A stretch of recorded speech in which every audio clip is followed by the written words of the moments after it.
Welcome, everyone, and thank you for being here with us today.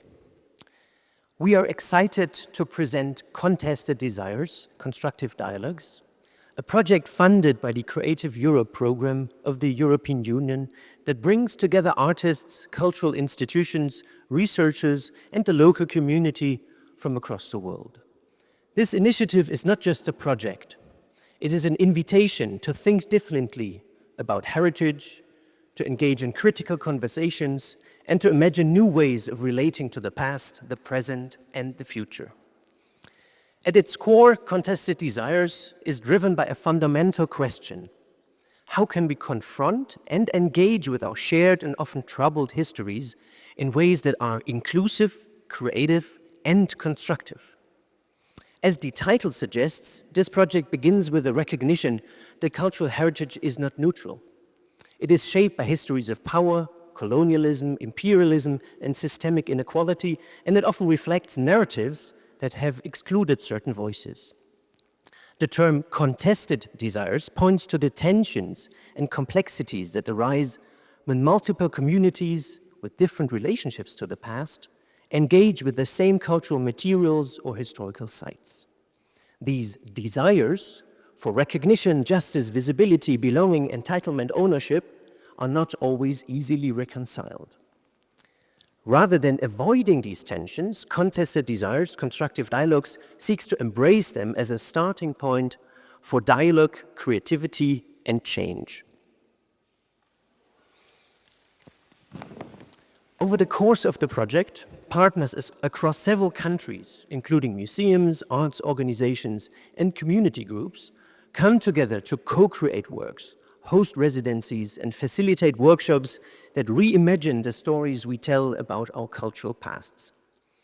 These collaborations place artists and local communities at the center of the conversation, recognizing that heritage is not only something preserved in archives or monuments, but something lived, questioned, and continuously reinterpreted. A key feature of this initiative is the use of creative practices as a tool for dialogue. Through visual art, performance, film, storytelling, and participatory installations, the project opens up new spaces for exchange, spaces where also difficult questions can be asked, and where alternative narratives can emerge. These artistic interventions don't offer easy answers. Instead, they invite us to reflect, to listen, and to consider the complexities that shape our cultural memory. Importantly, Contested Desires is not only about examining the past, it is also about shaping the future. One of the goals of the project is to develop more democratic and inclusive approaches to cultural heritage, approaches that acknowledge historical injustice, but also empower communities to participate actively in how heritage is defined, interpreted, and shared. This means supporting also underrepresented voices, fostering intercultural understanding, and encouraging institutions to move beyond tokenism toward meaningful collaboration. The constructive dialogues aspect of the project is particularly vital. It reminds us that the dialogue, when grounded in respect and mutual learning, can be a powerful force for transformation. In today's world, marked by polarization and cultural conflict, this kind of dialogue is more necessary than ever. It challenges us to move beyond simplistic narratives of ownership and entitlement and us versus them, and to recognize interconnectedness and the responsibilities that come with living in a shared world. Tonight, you'll hear more from the 5 artists here at residency at Museo Ujitsu in the context of Contested Desires.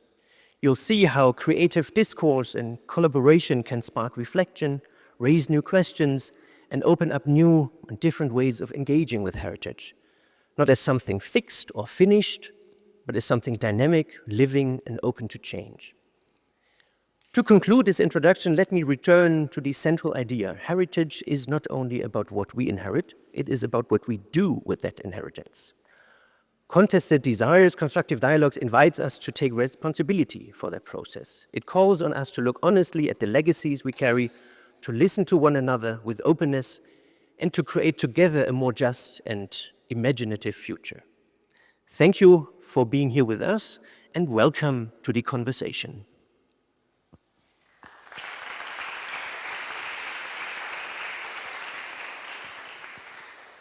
Thank you very much, Johannes, and good evening, everyone. So, yes, so first thing first, let's actually hear from the artists themselves, obviously, that are at the center here of the stage and at the center of the project here during this residency at Museo Egizio. So, let me briefly name them all, and we put them in order of the surname. So, Nicholas, then Maya, then Dorothea, Patrick, and Gloria. So each of them will introduce you tonight, will introduce themselves to you tonight, having a little brief, giving a bit brief words about their life, and then the work that they have mostly then done here at Museo Egizio. So please, let's start with Nicholas. Hello, buonasera. I'm really happy to be here. And I'm coming from Cyprus. I've been working between Cyprus and Paris, and I'm working mainly in sculpture and multimedia. And for this project, we have contested desires, constructive dialogues. During my last two residencies, I've been working around ceramics, and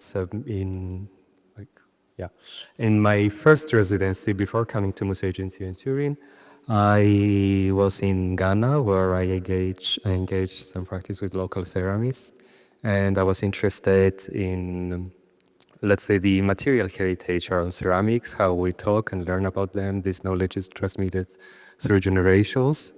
I created two installations, one with the ceramics I created with the local ceramics, where we can see the traces from the creation and the imprints during the procedure of creation of those ceramics, but also my own ceramics, which are, I wanted to make them a little bit disappear as an act of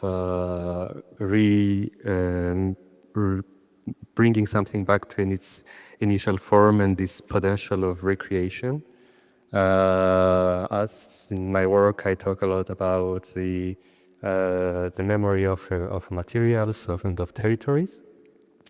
And here in Museo Egizio, I was surprised to find that in the collection there are some Cypriot ceramics, which were probably gifted from the Kingdom of Cyprus or Alesia at this era, the Bronze Age, to Egyptians. And so these particular ceramics kind of have an emotional value for the deceased who had them in its tomb. And they now today they are presented among other artifacts important from other countries to Museo Egizio. And in my procedure of work, of production, I work with casting and mold making. Molds are very important in my work because they present this imprint of the absence of the object. And so for my project in Museo Egizio, I asked the museum to make 3D copies of those artifacts, Cypriot artifacts, and then I casted them out. And with those casts and some drawings, I tried to make an installation in a showcase, which brings the title of my installation, Showcase, and try to present these ceramics by their absence, actually, talking about this dislocation and displacement and also this journey of the objects from Cyprus to Egypt and then to Museo Egizio through the excavations of the archaeologists to bring them here. So at the one hand, we have something material, which is testimonies, the, let's say, friendly relationships between two kingdoms at the Bronze Age. But also we have some very important artifacts which had an important value for the owner, and now they're, let's say, a little bit out of context in a museum display. And that's why behind those, with my molds, I wanted to place a box, an original box of the Museo Egizio, who contains some objects from the collection, exactly to bring this question of if we're supposed to restitute those objects, where they are supposed to go, and how they are supposed to be studied. And when you go to the showroom, you also find the drawings which illustrate a little bit this journey with some works from the Cypro-syllabic alphabet and the negative and the positive forms of those ceramics. And at the end, I decided to cover the showcase with burlap, which is a textile also used for trade, deeply related to colonialism, but also to the military installations in contested territories. And coming from Cyprus, this question of covering a territory or not giving access to some information is very important. And I think that I wanted to combine a little bit those different materials, the drawing, the molds, the fabric, to question a little bit this access to information, to story, to the memory of an object, a journey, but also how this is displaced and transformed today through the control of an institution, a very important institution like Museo Egizio. So in a couple of words. Well, thank you very much. Thank you. It was quite clear. Yeah. Maya? Sorry, just for the diapo. Yes. Okay. No. The oops. I don't know either. This No, is his it was new. So it was.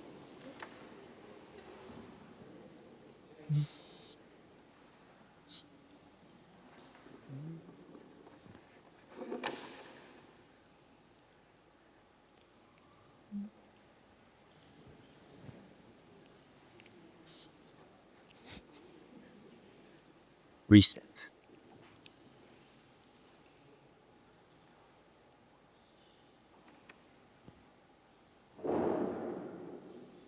Echo. Hello, okay. Hello everyone, buonasera a tutti, I'm Maya Luigi, so I am Tunisian and French, and as part of the Contested Desires program, my research is based on colorism. So colorism is a hierarchization within the same racial identification, so it's actually skin tones, people are classified on their skin tones, but within the former colonized communities. I will talk about it a bit later after. So my practice, I'm a visual artist and a photographer. My practice is rooted in a research-based approach. And my themes, my main subjects are memory, individual and collective memory, but also identity and individual and collective trauma, I would say. So we can read a little bit behind me, but I will try to make it not too long. Yep. So I was talking about colorism because colorism is an invisible legacy. So it is the lasting impact of colonial science which remain our perceptions, our beauty and identity. In my first residency in this program, it was at the Museum of Natural History and Science in Lisbon, where I worked with a lot of archives, images. Sorry, I tried to find my words. I wanted really to start to explore this subject because it's a very long subject, and what is interesting also is to go in the countries who were the former empires. So here it was Portugal. So usually I work with archives, photos, video, collage, and writing. So here we have a little bit of the context about the colonial aesthetics and their contemporary traces. And because the subject is not really talked about, usually we talk more about the racism, but we do not talk about this classification within the community. So I really wanted to do a research on it, and which is, sorry, so here is what I've done, what I've started in Lisbon. So it is, you can see like different pictures of measurements, body measurements, scale measurements, but also the scale about the different skin colors. And actually the problem is that the colorism has still a big impact on contemporary societies in non-white countries, which is actually the global majority, because 80% of the people are non-whites, black and brown. And so you can also read a little bit of the sentences that these people use, they hear within their families or at work. So it has really a big impact on everyday life on different fields: work, romantic relationships, interactions. And also, the thing about it is that also the big enterprises, they earn billions of profiting of these discriminations and classification and the lack of self-esteem, unfortunately. So this is also a problem. I mean, this is capitalism also. So here you can see a little bit of my research. What I did is that I looked for ads on internet, and because actually you can find a lot of these products in a lot of countries, and also you can find it in the Arab world where I am from, and especially like soaps, creams. But the problem is that those products, they damage a lot of, and that damage skin, health. And it is also, I mean, sometimes we talk about the fact that, okay, but you have people who tan, so it's quite the same. No, it is not the same, because actually it's embedded in a system that keeps on discriminating people. I mean, sorry, I just checked the words, and I try to also not to be too long. But this is not something that we can compare, because the system is discriminating people of color, and also inside those communities you have the same discrimination, which is really regrettable, because also, but this is a legacy, a colonial legacy, a European colonial legacy as well. And I think that it is important also to work on this, and because it's different from racism as well. So this is just the beginning of my research, which is also really fascinating. Okay.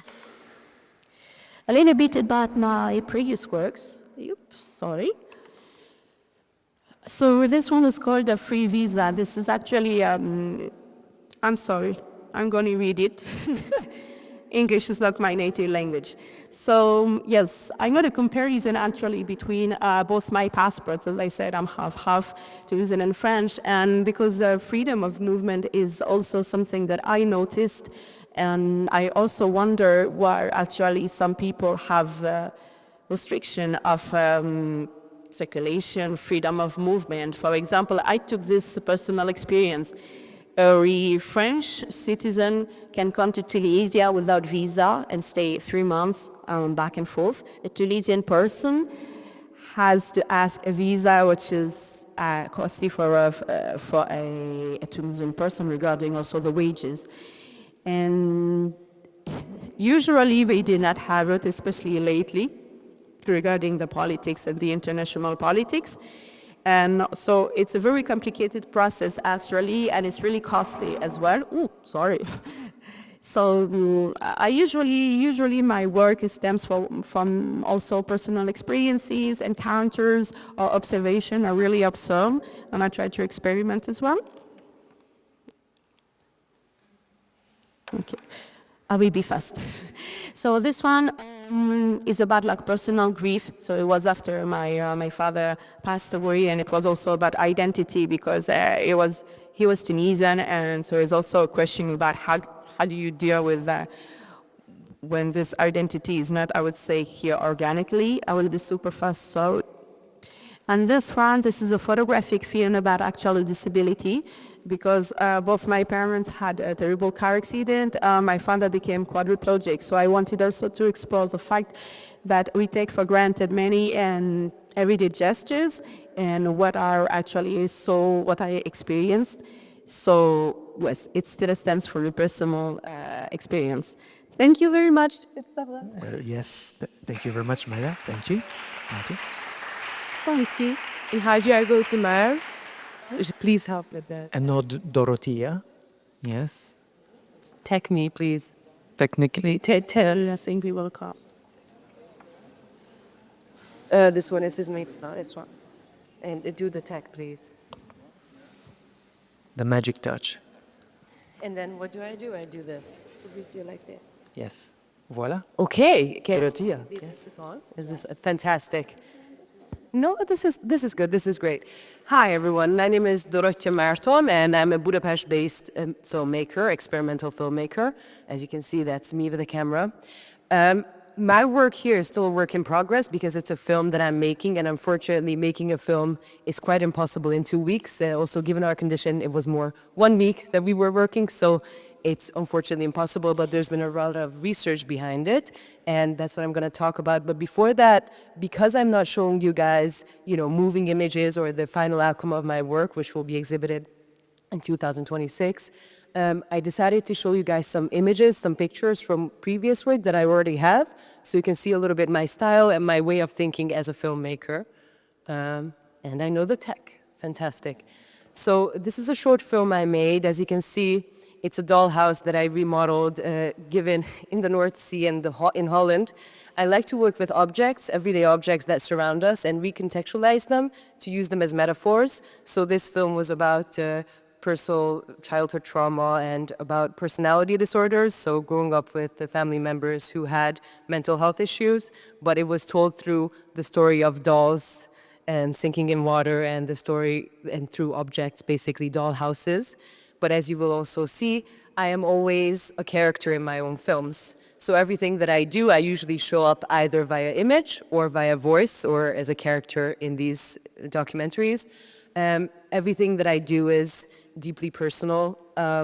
Here is another film about the questions of monogamy and non-monogamy, about the possibility of living a non-monogamous life and how the idea of monogamy became normalized in our society. But as you can see, it's also super abstract images. I'm having a conversation with my father in his pool. And so this is also, I also work a lot with archives. This project was... I work with Hungary's longest running women's magazines. I have a huge archive of it, and it's magazines. As you can see, this one, it's in Hungarian, but it says, who will become a feminist today? So it's like the feminist scare, and this is a scary feminist, as you can see. I worked with, I think it's a hilarious image. It was absolutely gold. This is Hungary in the 80s. I love it. It seemed as this imperial scare coming from as an American export. So it was quite fascinating to work on this project. It was also for a museum, actually. And I worked with young women who reread letters that women sent in to this magazine. So, personal letters about trauma, work-related issues, women's issues in general, and it was quite interesting to see them react. And unfortunately, I have to say that the situation right now in Hungary is not that much different from 1960s Hungary. If I'm absolutely honest, these letters were absolutely heartbreaking. So archives, I also work with personal archives. This is me as a 3-year-old. My grandma documented me my entire life via photographs, and so I made a project out of that, and I started to recreate images with her as an adult as well. So as you can see, everything is super personal. This is also me. And to get into the topic of colonialism and to get into the topic of this project, how can this be super personal? Obviously, my deep personal motivation to participate in this project and to think about the topics here with, again, a personal experience. I had a near-death experience. I almost died. I got electrocuted in a bathtub. And I came out of it, and that was miraculous. I'm super happy to be here. But it was super interesting to me to see that whenever I try to talk about this with people, and so I come from Eastern Europe, so, European culture, people became super ashamed and icky. It felt like I'm sharing something deeply personal. It felt like I'm getting naked in front of them and they don't want to see, like, please stop talking about it, because I had this big wound in my hand. It was super surprising to me. Like, even some of my close friends, I couldn't really talk about it. And it was very fascinating to me to come to this museum and see, okay, there's this huge death culture, and in death cultures in general, not just Egyptian, but, let's talk about this. People are super fascinated at the same time. So there's this disgust, we cannot talk about death, and, as soon as someone dies, they get taken away by the ambulance. You cannot even sit with the body for a moment. It happened in our family as well. But at the same time, we're absolutely fascinated by this culture and cannot, obviously, this topic will never be old, right? People will always come to an Egyptian collection because it's absolutely fascinating. And here we see a close-up of an alligator mummy, which to me was very interesting. So what I did while I was here 1 week shooting is that I just looked at people watching this death culture, seeing how they reacted. And it was very interesting for me to see that some people, I saw 2 people cry. It was 2 younger kids. They were like teenagers, like very much freaked out in the mummy area, very much. Or people laugh because I think they were, feeling a bit awkward, just trying to make jokes with each other about, whatever, or complete disinterest, especially with the human remains. It was very interesting to me. So clearly, and these were mostly European people or people from a European country, and it was very fascinating for me to see their reaction. Like, clearly we don't have space, to talk about these things, to understand even. So where do we go from here? And so after shooting a couple of images and watching people watch things, you can see in their reflection, I tried to anonymize them a little bit.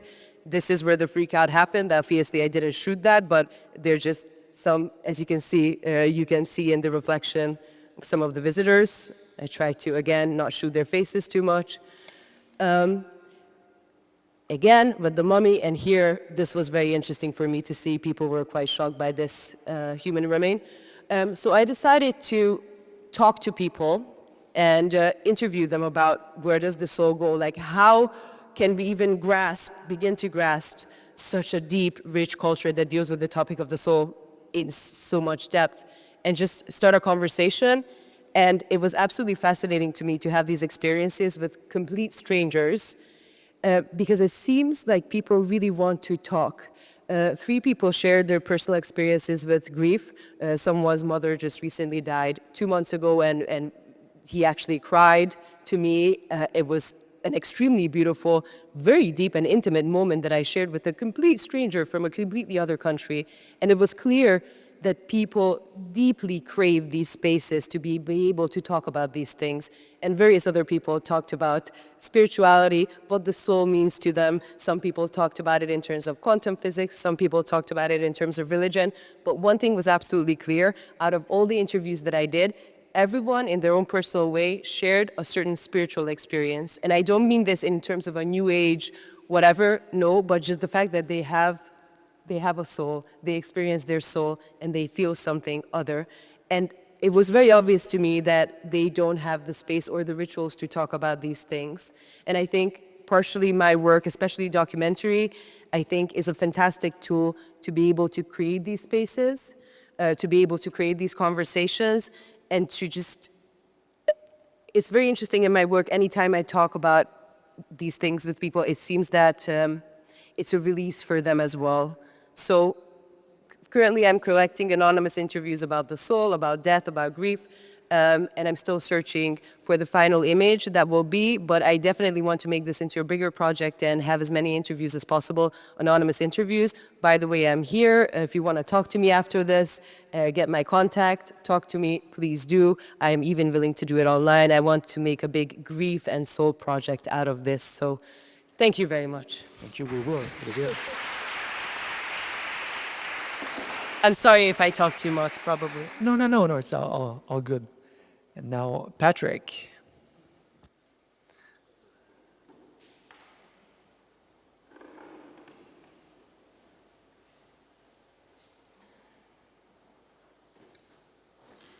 Okay, there you go. Hi everyone, buonasera a tutti, bonjour à tous, or bonsoir à tous. And hi everyone, my name is Patrick Ziza.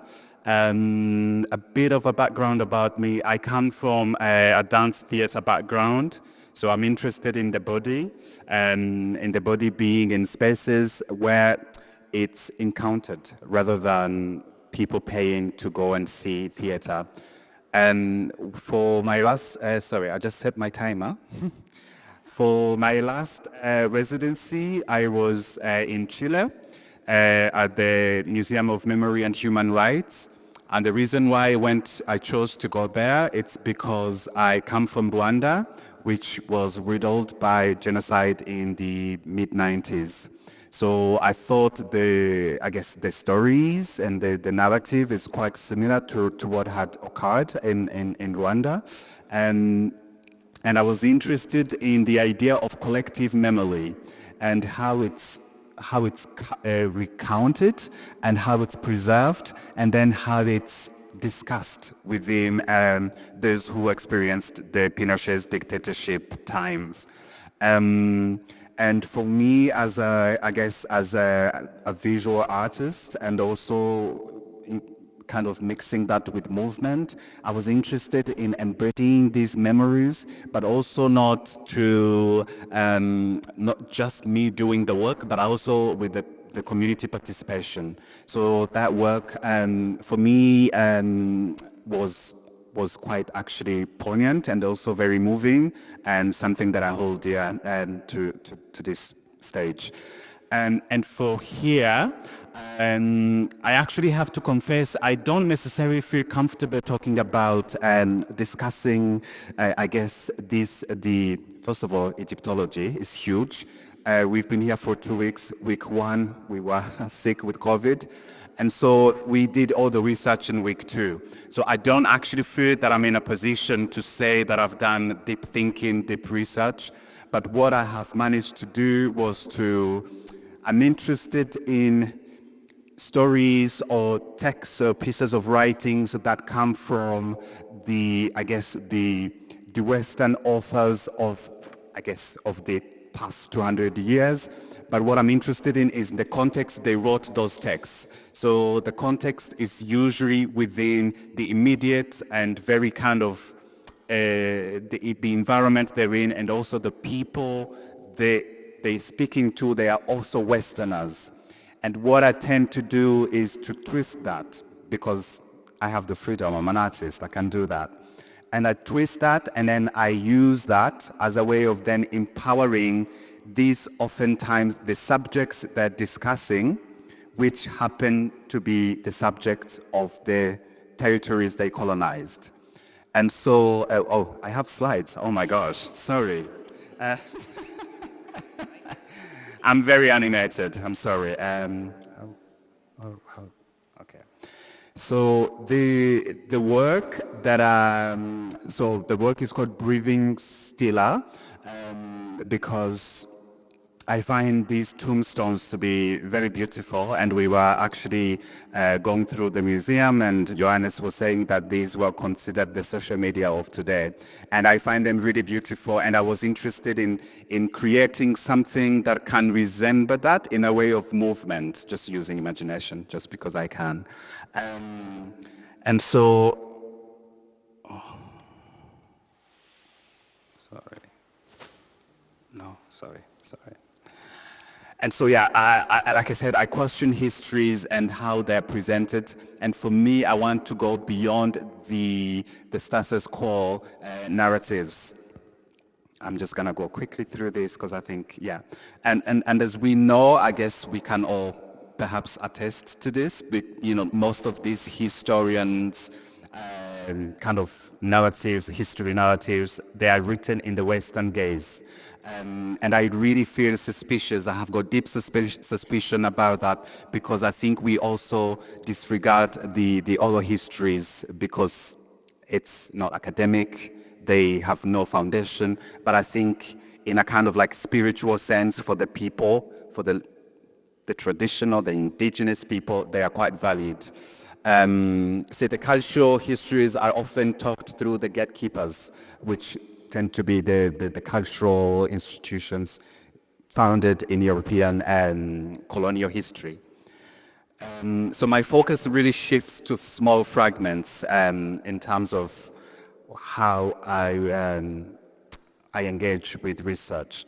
So I was specifically really interested in these three texts because they are readily available, I'm guessing, and they speak, like I said, they speak to the context of the other land, but being somehow used even in a way of almost like anecdotes, this way of having satirical conversation with these artifacts. And then, so for example,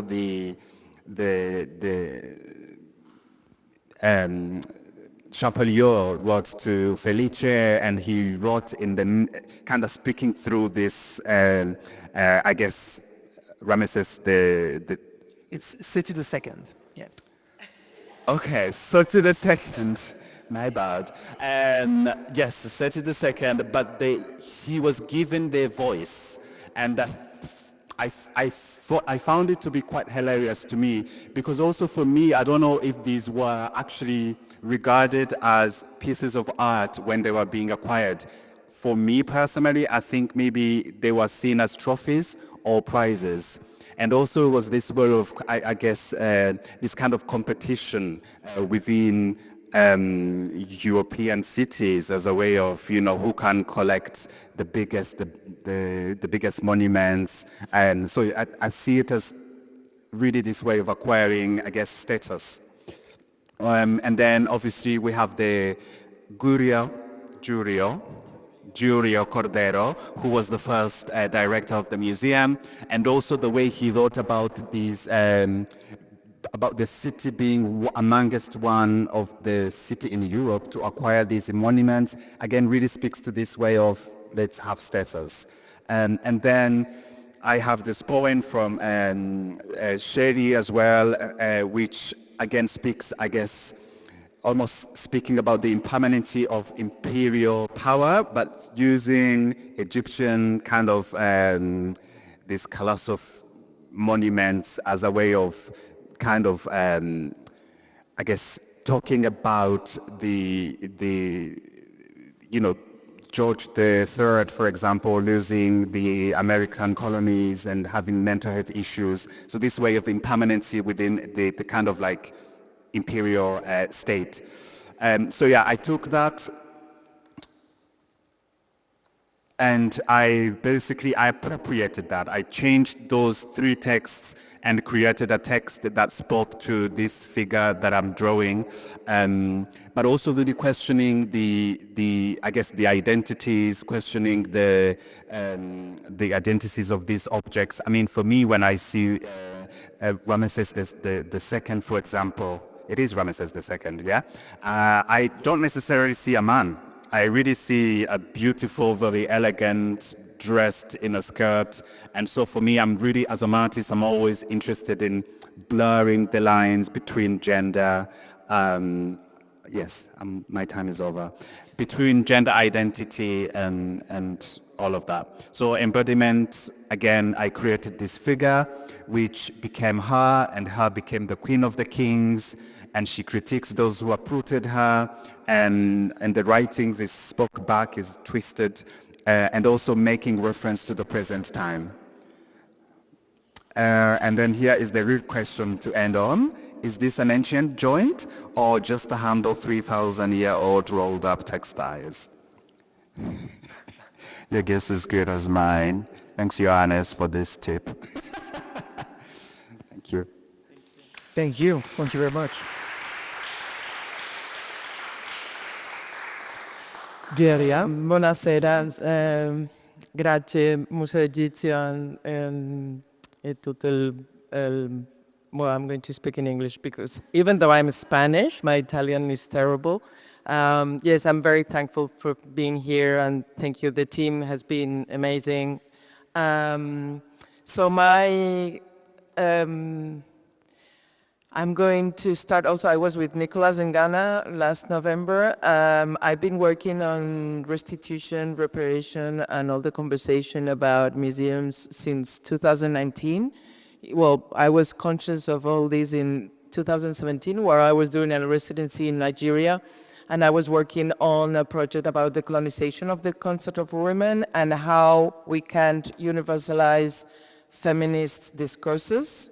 So I arrived in Ghana. I was very lucky because I know very well the country. I was there before, and I had the chance to talk with scholars and people that were involved in the restitution of the Ashanti treasure.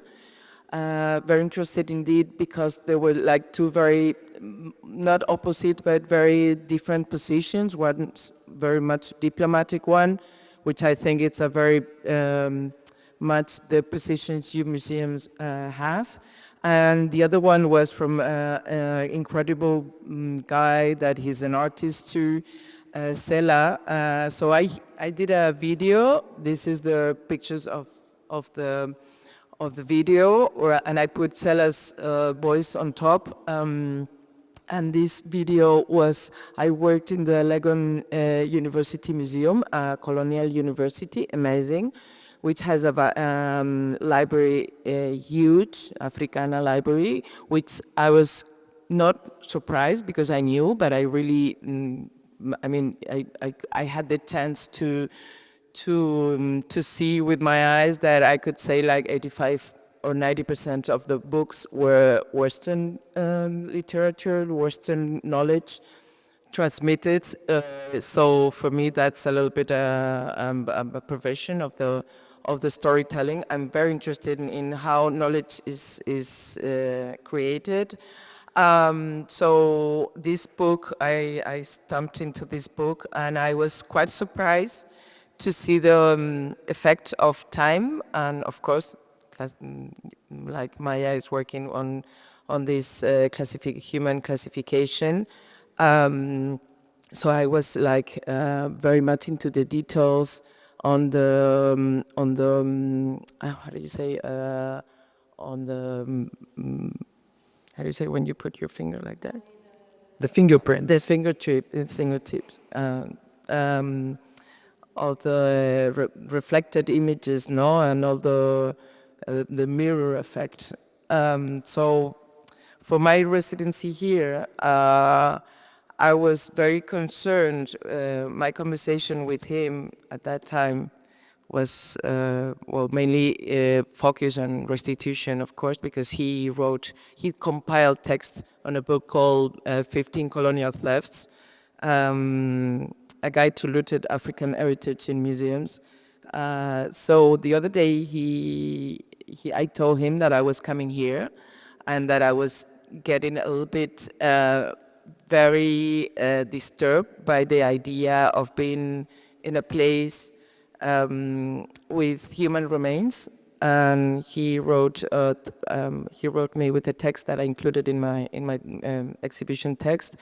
Well, I met Johannes in Rome in the first meeting of the artists, and we were talking about the knowledge-making, storytelling, and he introduced me to the term didaskalia, which is very interesting indeed for me, because it's not only the labels, which is very interesting, who writes those labels, but also is how in the Greek ancient theater, it was the person that directed the actors, no? So once again, it's like, who is directing our minds?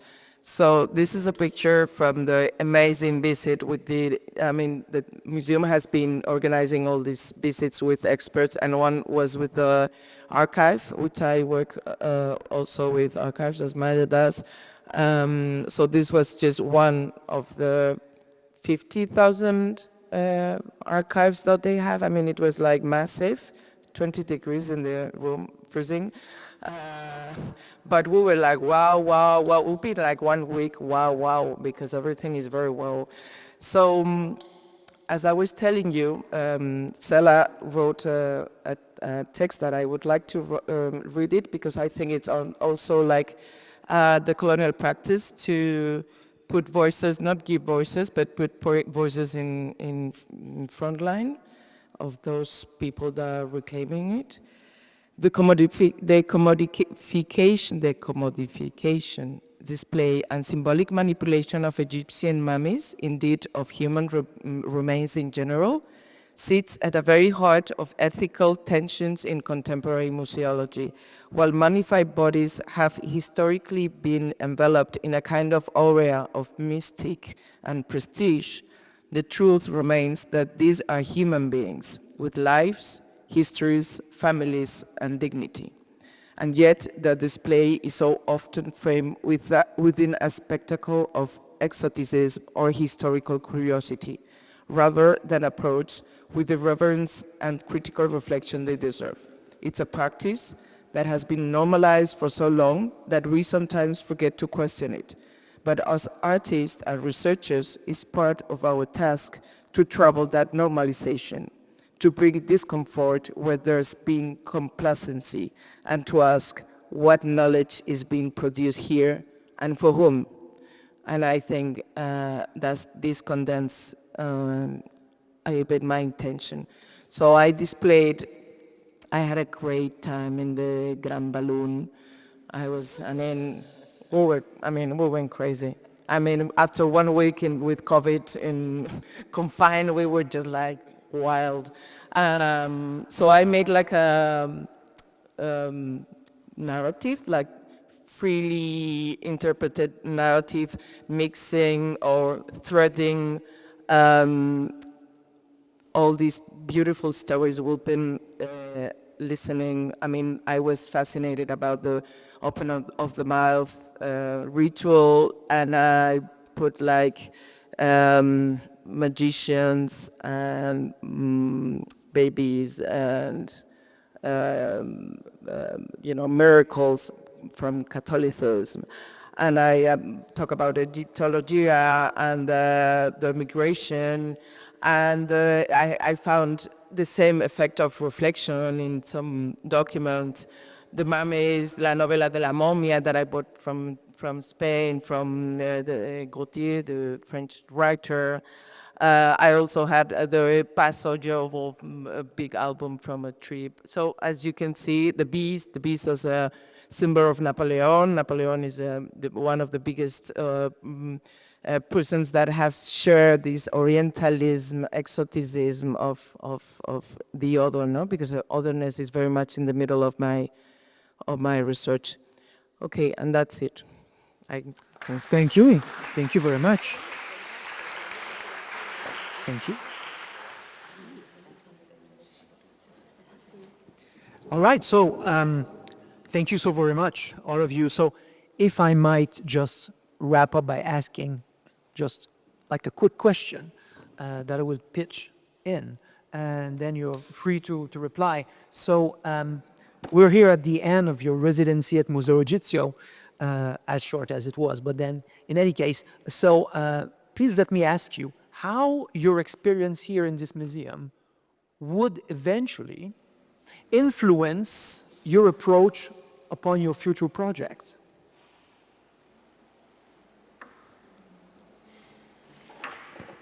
Like in 30 seconds? Yes, well, I mean, but we can also later with the public, when we will tour, we can also have the chance then to discuss this further. So how would the outcome of the residency would be? Sorry. Yeah.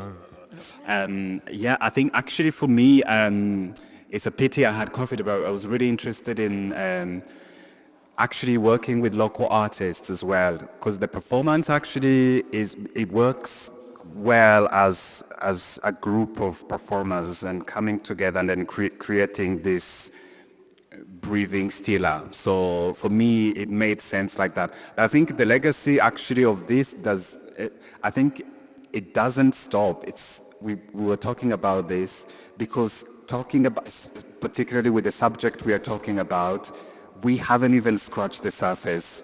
we know where to scratch, like Gloria said, but we literally haven't scratched the surface. So decoloniality, what does it mean? For me, I feel unpacking even the legacy of colonization alone is one thing, and then practicing I guess, using the research you've done is another thing. So I fear we haven't even really gone through the colonial times. We don't necessarily, I don't necessarily understand it fully. So how can I then create work that is to do with the colonial? So it's up to you as an institution to keep this going. I think it's up to, programs like CDCD to keep this going, because we started, but at the end of the 3 years, I think the legacy or the investment has to be there to continue this research. Otherwise, someone else will start to go on again from the beginning. Yes, I mean that we've been talking about this because mostly Cesar had two amazing performance today, and he was saying like it would be amazing to have this done with over 10 local Black people moving around in an endless wheel of reflection and interaction. And so I think that what I would do is return the question to you, to the institution. What is the effect of our interventions, our reflections? Because we're going to keep on doing this. It's nonstop. We can, I always say I would have to live 5 lives to decolonize myself. But it's you who have the power, who have the privilege, I have a lot of privilege too, of course, but it's, museums are not neutral. They are very powerful and they have a lot of responsibility. So I think the question is more for you than for us. Indeed, yes.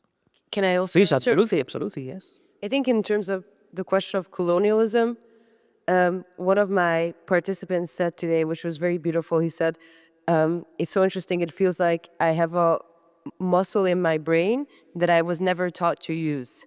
Yes. In terms of spirituality, in terms of dealing with death, in terms of having rituals, community, about how to speak about these things. Like he feels the needs, he has that spiritual element, whatever that might be, again, in regards of religion, but he's not taught to use it. So I really realized how much we deeply, deeply lack also because of colonialism, like how much we really need to decolonize our own minds as well. And because as we don't- Europeans, like there's so many things that we took away from ourselves in this regards, and I think it starts there. But yes, it was very fascinating to me.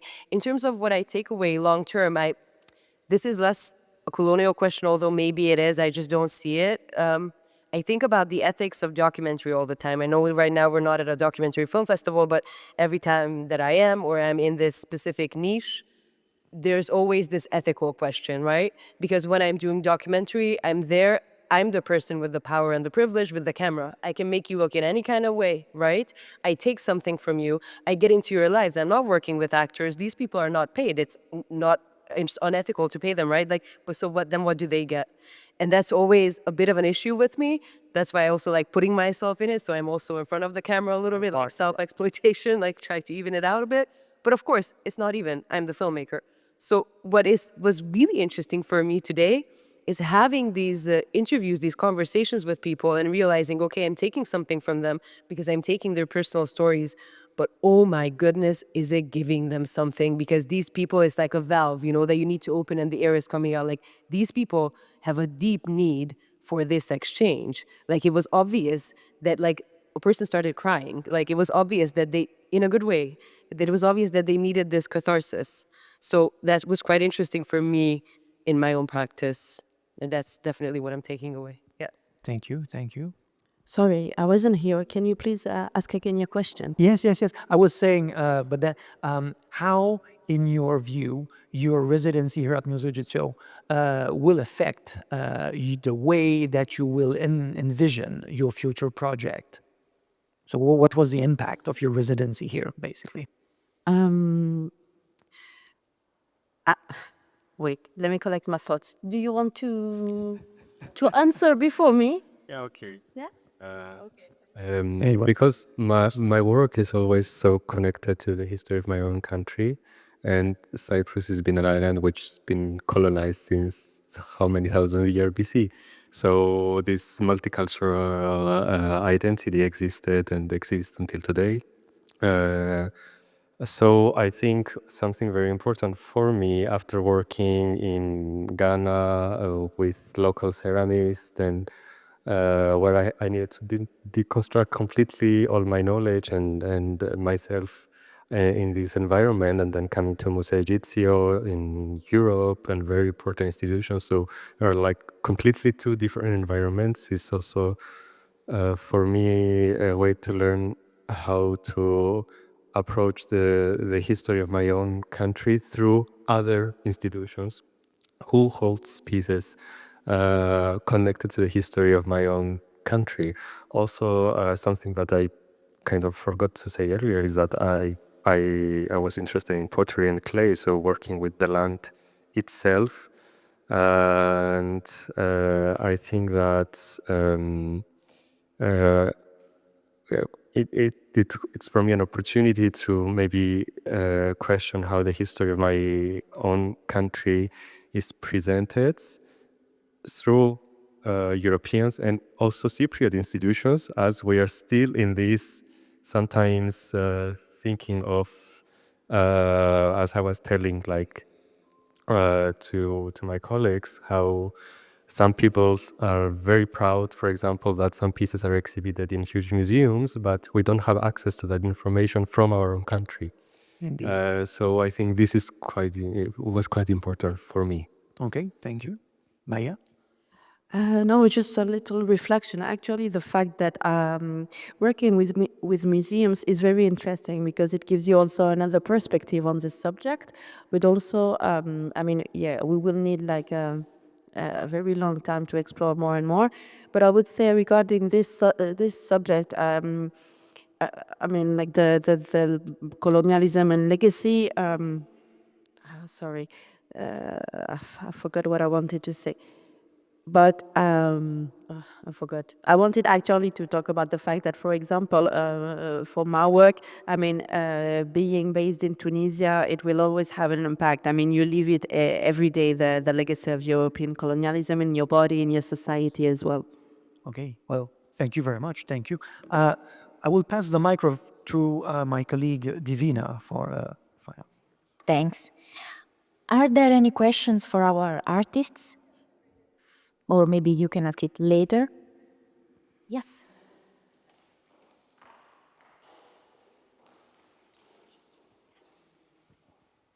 Hi, thank you very much. This has been so interesting. I'm grateful for all of your presentations. There's many topics I would like to linger on, but there's one that I was really interested in, which is the one about grief. So this is a question to Dorothea, and maybe also, well, to whoever wants to join, but also maybe to Gloria, who focused a lot on the human remains aspect. So I was really interested because I have been thinking lately a lot about the role of archaeological museums in talking about grief. Like, besides the presence of human remains, actually, the fact that we talk so much about funerary practices and so on. And my view on this is that archaeological museums have a responsibility to talk about the taboos, like to fight the taboo about death. So this is my personal view. I have been mentioning that to the ethical committee here, but I wanna have your point of view on like, do you think that museums are good places for this? I think you agree, Dorothea, but I think you agree that museums could be good places for talking about this, and archaeological ones too. But I think that is also very delicate to find the perfect balance on this, to talk about something so delicate and in a way that is not using such a delicate topic? Like, do you understand how, like, I think it's super important and there is a responsibility there, but I always wonder how to tackle it. I'll answer first if it's okay, because I have very specific thoughts, and I hope it answers your question and it doesn't come across as rambling, but because these experiences, having interviews is still so fresh. But I also talked to some of the scientists and the people who restore the fabrics, and some the lady who works also therefore with some of the human remains, restoring the fabric around them, around the mummies. And all the people that I talked to, including Cedric, they shared personal experiences, right? And also it was very interesting. So one of the colleagues shared that I asked her, how does it to work with human remains? How, and she shared that since she became a mother, it has been a totally different perspective for her, especially working with children and children's graves. So, she really thought about the fact that there was a mother or a family who put in the children's toys for them, what that meant in a social context, what kind of care that meant. They really loved this child. And that's when something clicked inside of me. And I think in terms of museums, I know it's against the scientific method, because we're talking along scientific lines all the time, but I think it would be really nice to incorporate this non-scientific personal aspect. Who are the people, handling these remains? How do they think about it? How do they talk about it? How can we talk about it? It would be so interesting to share this perspective. Like, yes, I want to talk to the curator. I want to talk to the person handling the mummies. I also talked to Cedric about the soul. Like, he works with this. I'm very curious about what he thinks about morality and the soul. It was absolutely fascinating. And that somehow made it more human. And also it made it more kind of respectful and less phenomenizing. Phenomenizing, so less, human. And I think this is sometimes the context that's missing in a lot of museums, but it's there, because if you sit down with these people, you get it. You just need to ask. But it would be nice to involve maybe people like me to intermediate these things. Thank you. So, I mean, I have like 200 possible answers, because I mean, you brought up so many things. First of all, we should ask if museums, the concept of museum, the Western concept of museum, is universal. Then I would recommend you to watch, if you haven't, Daumé, the Mati Diop's film. She's a French Senegalese filmmaker that she won in Berlin 2 years ago, last year, where she documents the restitution of the big king's sculptures from the Quai Branly in Paris to Benin, to the palace. So there's a debate with young people, and it's amazing because it all comes out. So I think it's very, very interesting. So yes, there are so many ways of handling this concept of museum. Okay, so there's many people that think, first of all, that these are not objects, they are cultural assets. They were not meant to be in a glass cage. First of all, they are not even meant to be together, because sometimes they represent, I don't know how to call it, like spirits or entities, good or bad. So it's quite violent for the origin of them. And of course, all this means grief also.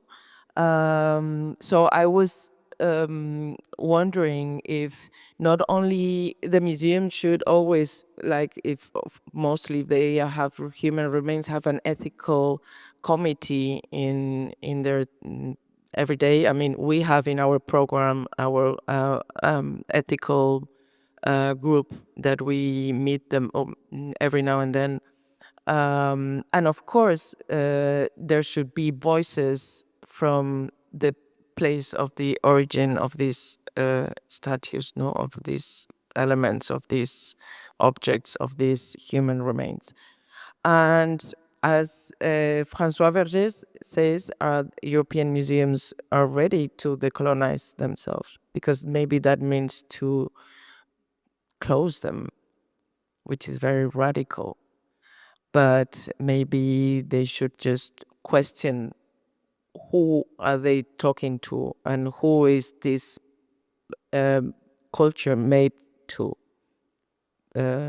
So I think that's the main thing. Okay. So I'd like to thank you guys for sharing your research, your reflections, and the powerful vision behind your artwork. So it was a really incredible experience for us too. I'd like to give a warm thank you to our colleagues here at the Museo Egizio who have supported the artist. And thank you. And now I'm pleased to give the floor to our director, Christian Greco.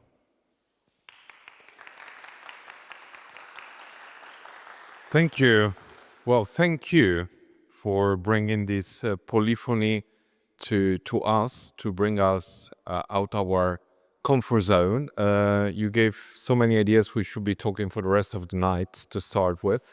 But let me tackle a little bit something which is very central, and Stefano was even asking about human remains. I think that in every museums, not only in this museum, in every museum, first of all, we forget sacred objects because we are so focused on human remains, but we forget sacred objects. And sacred objects are everywhere. Are a depiction of the Virgin Mary with the Jesus, and we look at it as a painting, and we forget that that painting is being taken out of the church. So the disrupting the memory of the objects is not only about when objects come from far away. It can be a museum next to a church. You take an object, you go to the Uffizi, you see all the development of European art, but you forget that those paintings were worship objects, where people would kneel, would cry, would pray to God for. And this is something that museums do. Museums are a place of distractions, all museums. Of course, because they take out objects. Doesn't matter from far away, from really nearby. If you go to Pompeii, you have the National Museum, Archaeological Museum in Naples, where the walls have been cut out. I mean, if now a director does something like this, it will be arrested immediately. But in the 18th century, it was normal to cut out part of the decoration and to bring it to a museum. So there is a lot of complexity. You're so right when you say, how can we talk about decolonizing when we are so full in colonizing world? But let's talk for a little bit about human remains. The museum have very important responsibility, and you're very right. And we are struggling. We are changing very rapidly. Before, changes were like 200 years. Now, if I look back, try it as an exercise to see the title of exhibition of 10 years ago about human remains. Museums used to have exhibition about fascinating mummies, and now we don't do that anymore. But in 10 years, our point of view has changed so rapidly.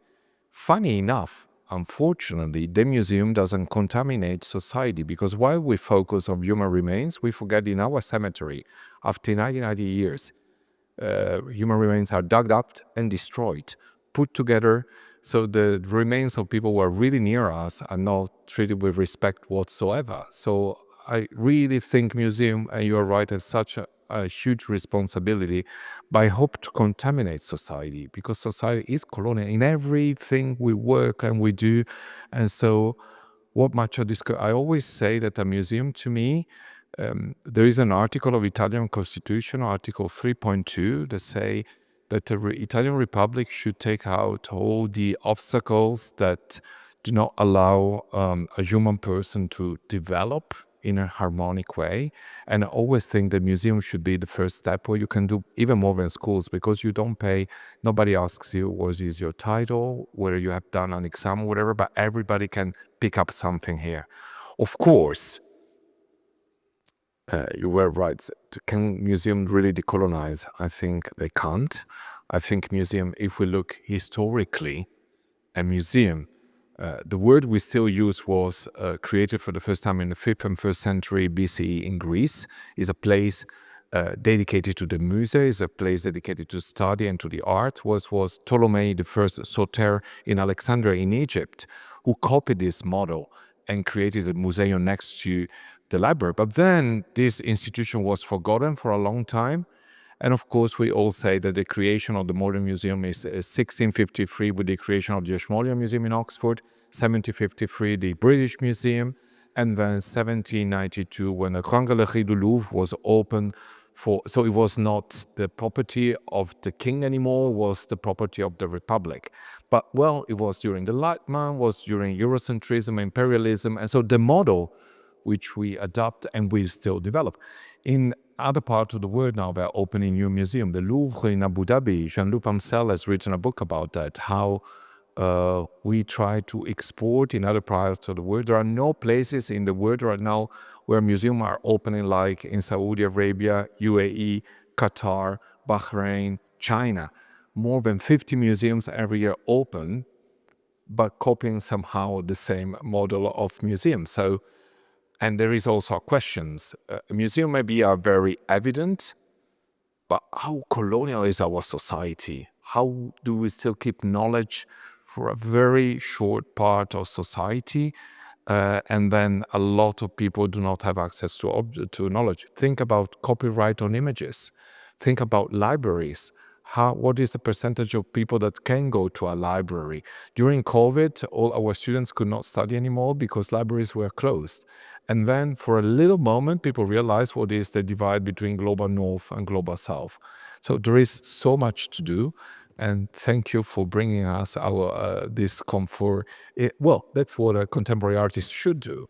They should put art in a difficult position and question what we do. You were saying rightly, what is our legacy? Well, first of all, I hope that you found your way to the museum, that you might come back, that you scratch even more the surface, that you find even more dust under the carpets and challenge us even more. And our legacy is to try to give voices to different communities, to different parts. I always have the ambition to say I would like to try to give voices to the objects, but as you showed, it's very difficult to give voices to the objects because that voices is of course given by somebody who is engaged with those objects. When we talk about ancient Egypt, I really close because we should go to the gallery and watch your work and discuss with you. It's very difficult. It's also very difficult to define to our Egyptian museology.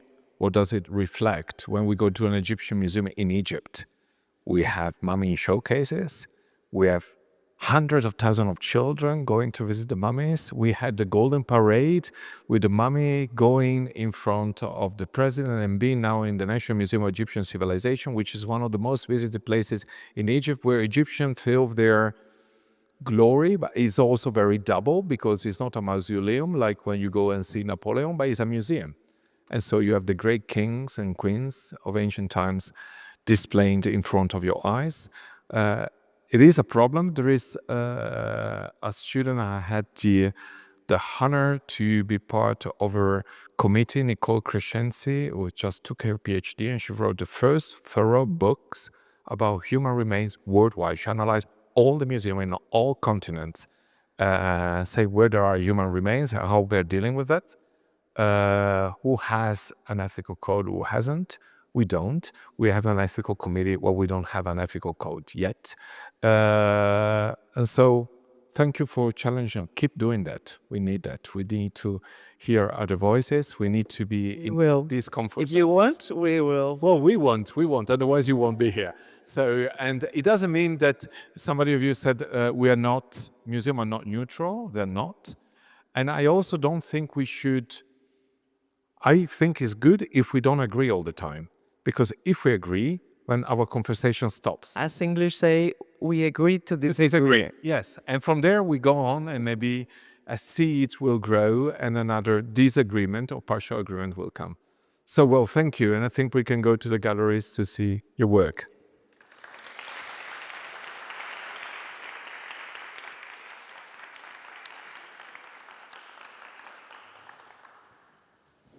Indeed, this is now the moment where we would maybe gather all here, and then we would go together, everyone who is willing to have a look at the artworks themselves together with the artists. So everyone, let's just gather here, and then when we're all together, let's go as one big group.